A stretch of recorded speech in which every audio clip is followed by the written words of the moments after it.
Well, hello. I'm so happy to be here with you today to introduce a wonderful man, Dr. John Taylor, who happens to also be my father.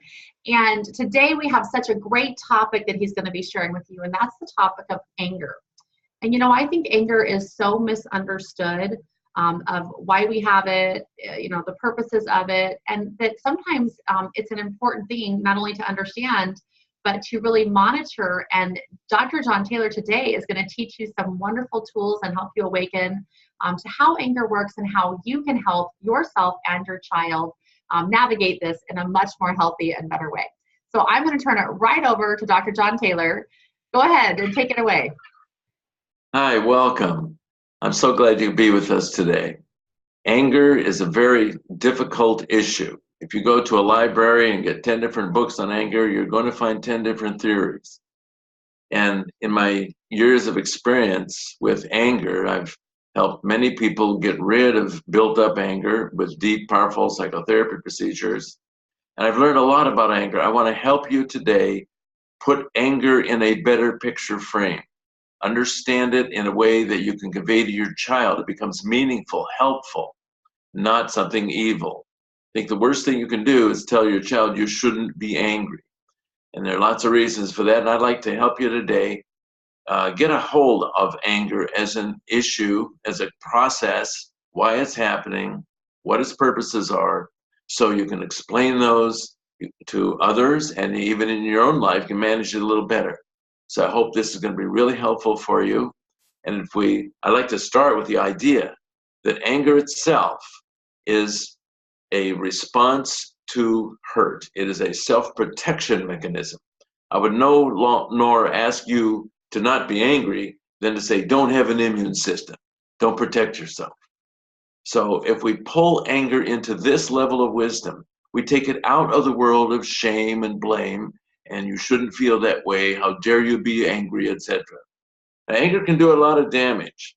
People will say things when they're angry. They lose their jobs. They shatter delicate relationships with others. They deeply regret, embarrassed by what they do when they're angry. Later on, they get their feedback from it.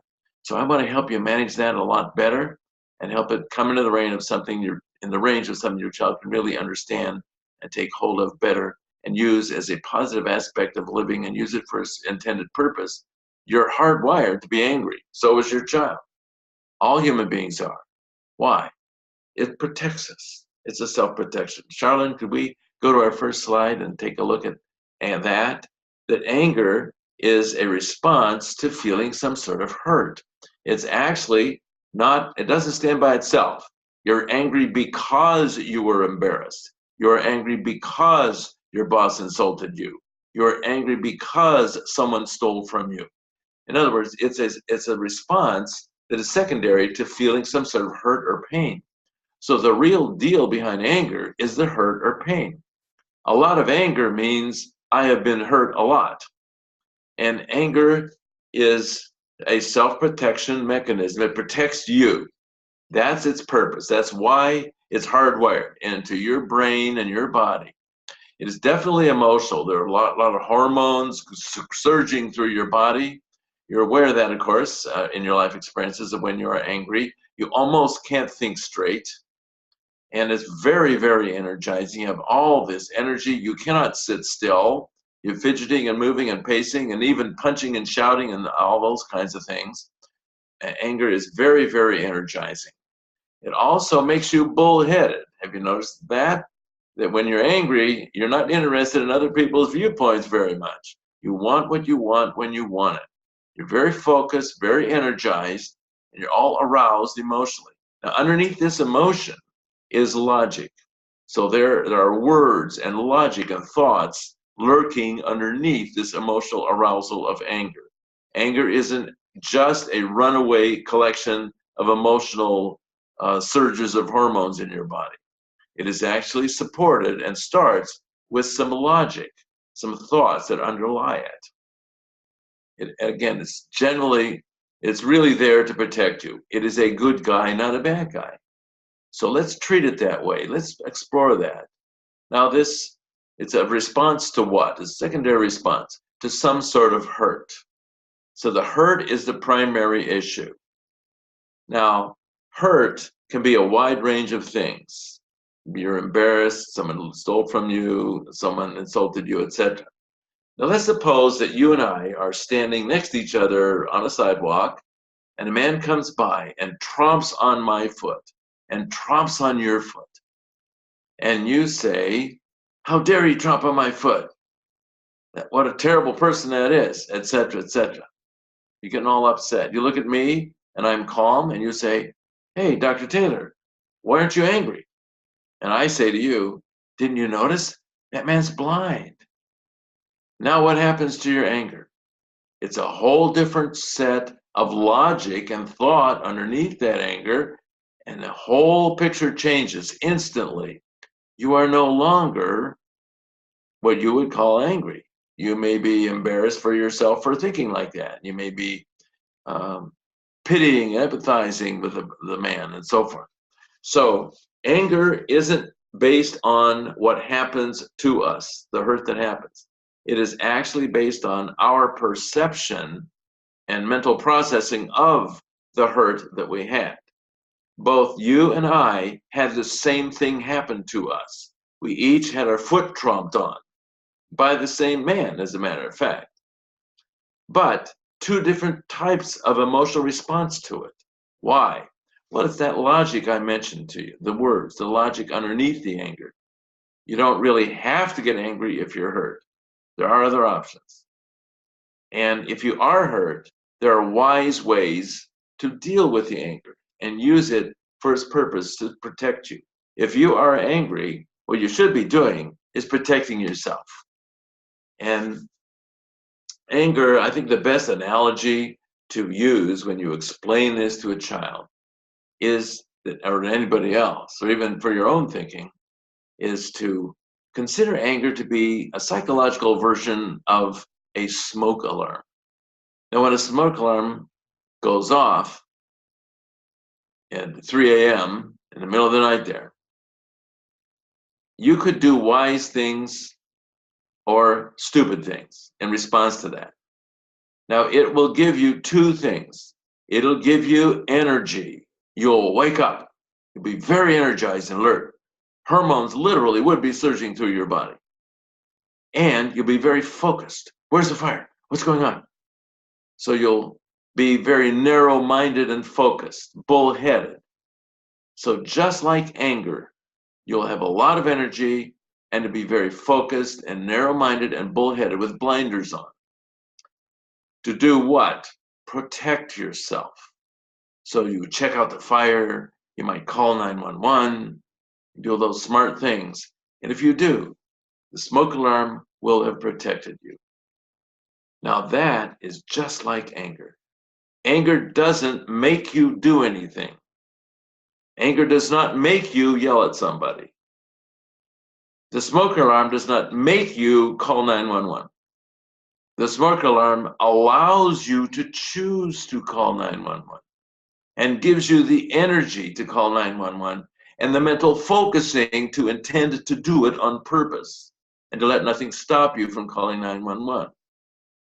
So anger doesn't make you do anything. It allows you to do what you choose to do.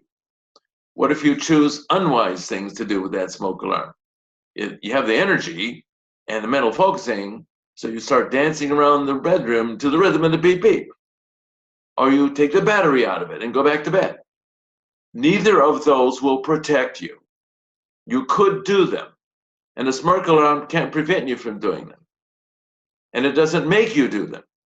It simply gives you a lot of energy and mental focusing.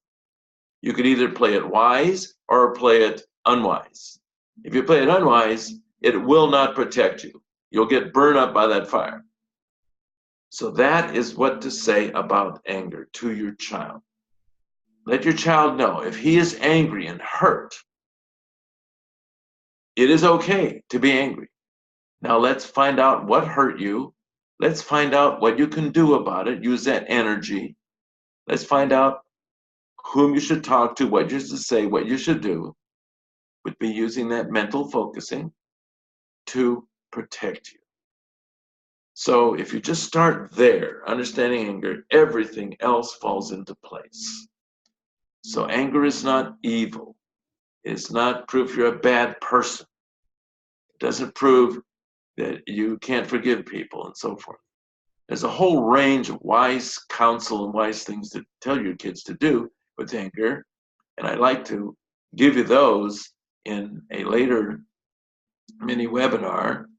One of those is the idea of training your child to improve her awareness of just how frustrated she is becoming. One concept you can use with even very young children. They know that green means go ahead and proceed.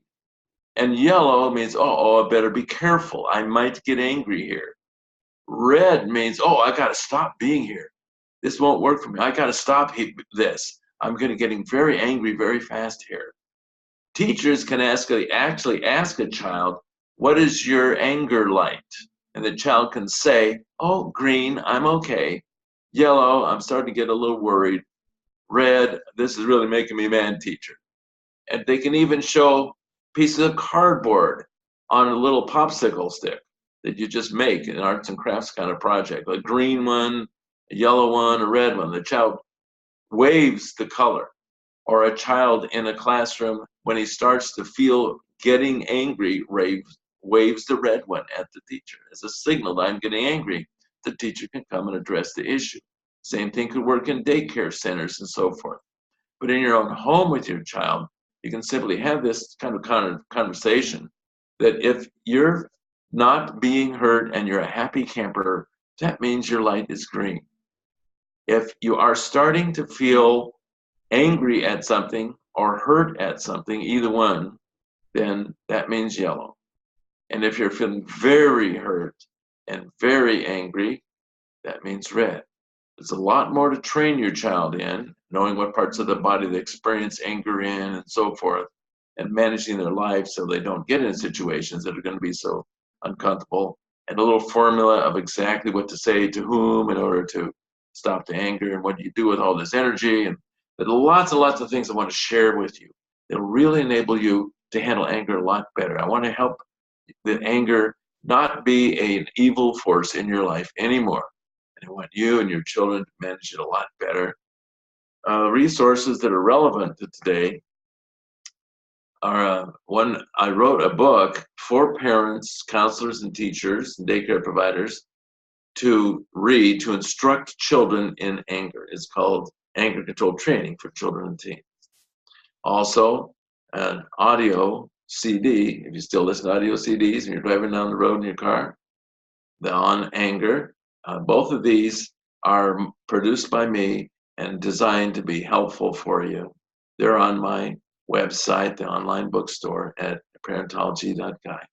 Well, thank you so much for being with us today. I'm so eager to share the rest of this story with you in our next mini webinar. Thank you very much. Bye.